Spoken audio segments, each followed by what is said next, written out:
Ku siapkan hatiku Tuhan menyambut firman-Mu saat ini. Aku sujud menyembah Engkau dalam hadirat-Mu saat ini.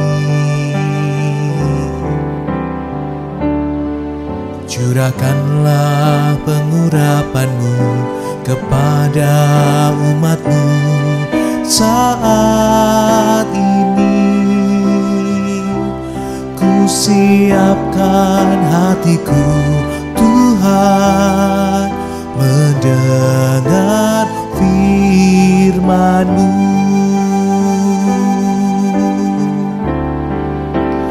Firman-Mu Tuhan tiada berubah,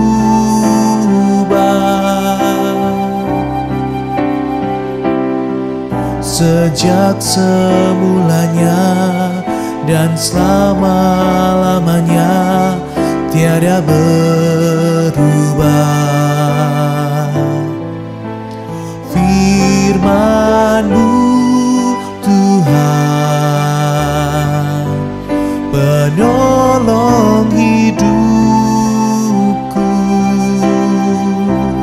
Ku siapkan hatiku Tuhan menyambut firman-Mu.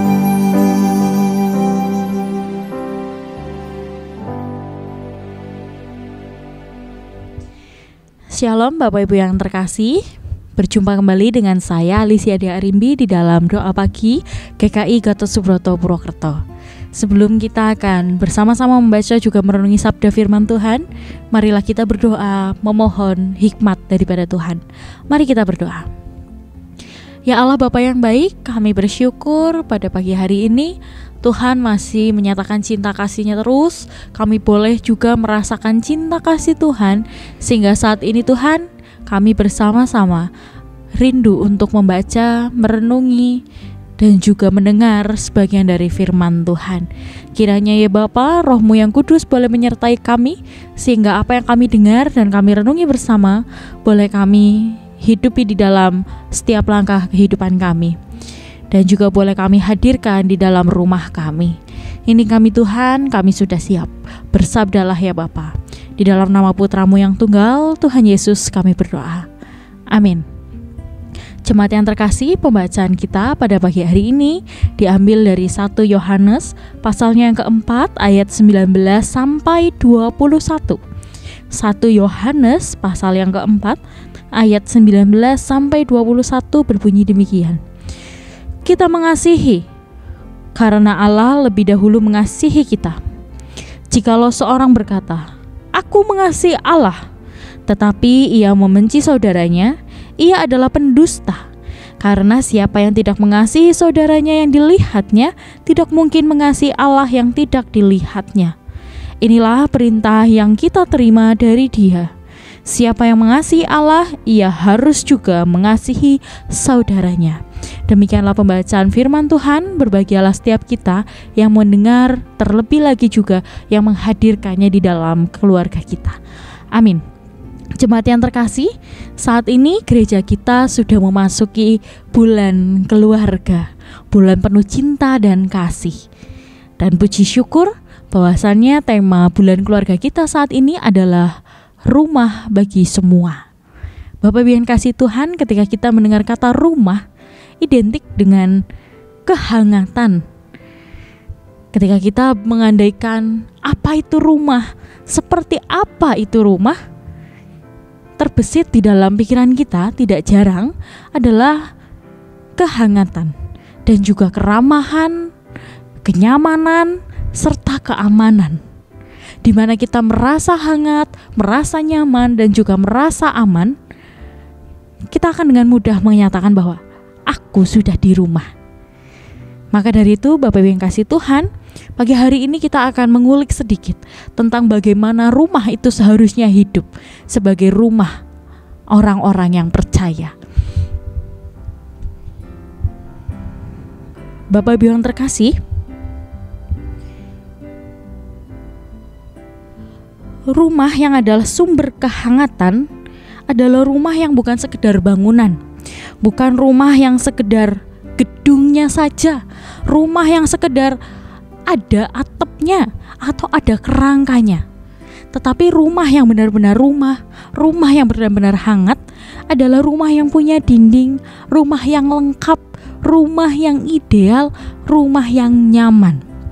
Maka dari itu, di dalam perenungan kita pagi hari ini, kita akan belajar bahwasanya rumah yang ideal bukanlah rumah yang sekedar bangunan, melainkan tempat yang penuh damai dan penuh dengan penerimaan.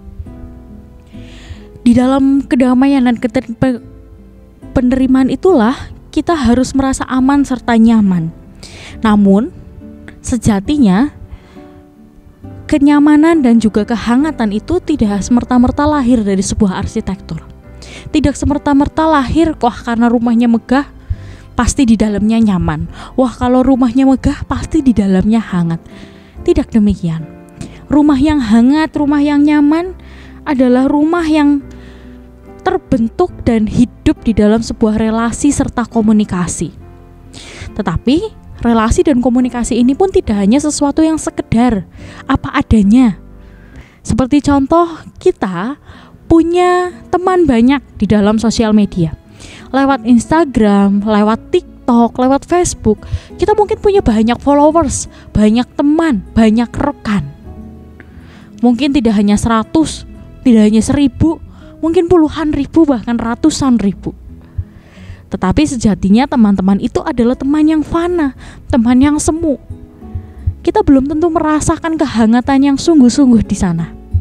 Maka dari itu, relasi yang hidup, komunikasi yang hidup, dan yang hangat adalah relasi dan komunikasi yang harus hidup didasari oleh cinta dan kasih. Relasi yang tidak hanya sekedar formalitas, asal aku punya teman, asal aku punya sahabat, atau asal aku punya keluarga. Tetapi relasi yang betul-betul hidup dan berkomunikasi. Relasi yang benar-benar didasari oleh cinta kasih Tuhan, bukan oleh kepentingan pribadi dan kemauan ego sendiri-sendiri. Di dalam firman Tuhan kita pada saat ini, penulis surat Yohanes di dalam 1 Yohanes pasal 4 ayat 19 sampai 21 menjelaskan bagaimana kasih itu hadir di dalam hidup kita. Kasih itu hadir bukan karena semerta-merta karena kita yang mau begitu saja. Tetapi sejatinya kasih itu sudah ada lebih dahulu daripada kita. Kasih itu berasal dari Allah. Kasih itu adalah inisiatif Allah untuk merangkul setiap kita. Dan di bacaan kita pada saat ini, di dalam ayat yang 19 yang berbunyi demikian, kita mengasihi karena Allah lebih dahulu mengasihi kita. Kita tentu tidak akan mengenal kasih kalau kita tidak menerima kasih Tuhan lebih dulu. Dan jika Tuhan tidak lebih dulu mengasihi kita, maka kita pun tidak akan mengerti apa itu kasih. Maka dari itu, kasih sejatinya berasal dari Tuhan. Tuhanlah sang inisiator kasih itu. Lalu di dalam ayat yang ke-20 dikatakan di sana, jikalau seseorang berkata, aku mengasihi Allah, tetapi ia membenci saudaranya, ia adalah pendusta. Karena siapa yang tidak mengasihi saudaranya yang dilihatnya, tidak mungkin mengasihi Allah yang tidak dilihatnya. Bagaimana Allah meminta kita untuk mengasihi sesama kita? Itu adalah sebagai perpanjangan cinta kasih Tuhan. Bahwasannya bukti konkret dan bukti nyata kita ketika kita benar-benar mengasihi adalah kita dengan mengasihi sesama kita. Karena mengasihi Allah dan mengasihi sesama kita adalah seperti koin, dua muka koin, angka dan gambar yang tidak bisa dilepaskan satu sama lain. Kita tidak bisa hanya memilih gambar atau kita hanya memilih angka. Mau tidak mau, koin itu harus kita pilih kedua sisinya. Demikian pula dengan kasih. Kita tidak bisa bilang kita mengasihi Tuhan, tetapi kita membenci saudara kita, membenci rekan kita, membenci ayah kita, ibu kita, anak-anak kita. Tetapi ketika kita berbicara aku mengasihi Tuhan, maka aku harus mengasihi orang yang terdekat dengan diriku. Karena mengasihi, sekali lagi, adalah dua sisi koin yang tidak bisa terpisahkan satu sama lain. Lalu yang ketiga, di dalam ayat ke-21 dinyatakan, inilah perintah yang kita terima dari Dia. Siapa yang mengasihi Allah, ia harus juga mengasihi saudaranya. Perintah bahwa untuk mengasihi Allah dan mengasihi sesama bukanlah sebuah pilihan yang Tuhan berikan. Bukanlah opsi yang Tuhan berikan, tetapi sebuah perintah yang harus kita laksanakan. Saling mengasihi, baik kita mengasihi Tuhan juga mengasihi sesama, adalah tindakan konkret untuk menghadirkan kehangatan di dalam rumah kita. Kehangatan, kenyamanan, dan juga keamanan yang sejati di dalam rumah kita lahir dari kasih yang benar-benar hidup di dalam kehidupan kita. Maka dari itu, Bapak Ibu yang terkasih, di dalam menyambut bulan keluarga tahun ini, marilah kita menghayati tema rumah bagi semua, yang berarti di dalam rumah itu harus hangat, harus nyaman, harus aman, dan harus didasari oleh kasih yang sudah Tuhan berikan kepada kita. Amin. Satu teduh untuk kita semua. Mari kita satu di dalam doa. Ya Allah, Bapa yang baik, kami bersyukur untuk pagi hari ini kami boleh diingatkan kembali untuk benar-benar menghidupi cinta kasih Tuhan di dalam kehidupan rumah kami, untuk benar-benar menghadirkan rumah yang penuh kasih dan rumah yang benar-benar hidup di dalam Tuhan. Namun kami sadar Tuhan, tidak jarang kami abai dan kami lupa untuk hidup di dalam cinta kasih Tuhan. Maka dari itu ya Bapa, kami mohon Roh-Mu yang kudus menyertai kami, mengurapi kami, sehingga apa yang kami hidupi boleh benar-benar hidup di dalam cinta kasih Tuhan. Kami juga berdoa Tuhan untuk gereja kami, untuk setiap pelayanan dan juga kegiatan serta program kerja. Kiranya Tuhan memberkati satu persatu, sehingga apa yang gereja kami lakukan dan juga kami lakukan boleh benar-benar menjadi berkat bagi banyak orang. Kami juga bersyukur Tuhan atas penabisan Penatua Cynthia yang saat ini menjadi pendeta jemaat kami. Kami bersyukur kiranya Tuhan memberkati dan juga membimbing pelayanan pendeta Cynthia. Inilah doa kami Tuhan yang jauh daripada sempurna, yang kami alaskan di dalam nama Tuhan Yesus Kristus. Amin.